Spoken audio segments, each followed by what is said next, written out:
last day shooting Samantha. Miss you. உயிரை எடுக்கிறாங்க. கஷ்டமா இருக்கு.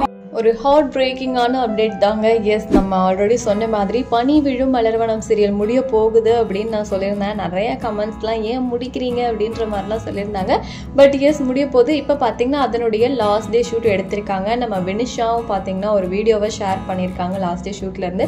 ஸோ லாஸ்ட் டே ஷூட் எனக்கு ரொம்ப கஷ்டமாக இருக்குது அப்படின்னும், அவங்க கூட பார்த்தீங்கன்னா ஷியாமந்தா இருக்காங்க.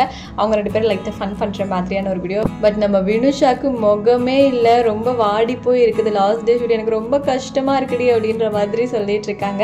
ஸோ எஸ், பனிவிழும் மலர்வனம் ரொம்ப சூப்பராக போயிட்டு 1 o'clock ஸ்லாட்டில் விஜய் டிவியில் எல்லாருக்குமே ரொம்ப பிடிக்கும். பட் டிஆர்பியில் பெரிய அளவுக்கு ரீச் கிடைக்கல அப்படின்னு தான் சொல்லணும். ஸோ அதனாலே இந்த சீரியலை முடிக்கலான்னு பிளான் பண்ணியிருந்தாங்க.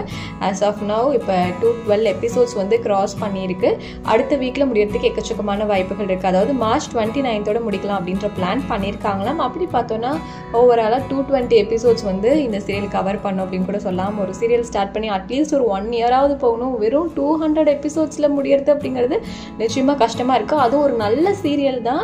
பட் ஏதோ வந்து பெருசாக கனெக்ட் ஆகலை, ரீச் ஆகலை அப்படின்னு தான் சொல்லணும். ஸோ இப்போ அந்த மாதிரி எபிசோட்ஸ்லேயும் பார்த்தீங்கன்னா இந்த மேரேஜ் ட்ராக் போயிட்டுருக்கு. இந்த முடிக்க போகிறது மேரேஜ் ட்ராக்கை வச்சு தான் முடிக்க போகிறாங்க போல். ஏன்னா லாஸ்ட் டே ஷூட்டில் அதான் எடுத்திருக்காங்க அப்படிங்கிறது அவங்க கெட்டப்பு அந்த ஹால்லாம் பார்க்கும்போது தெரியுது. ஸோ நீங்கள் சொல்லுங்கள், யாரெல்லாம் பனிவிழும் மலர்வனம் சீரியலை மிஸ் பண்ணுறீங்க, மிஸ் பண்ண போகிறீங்க?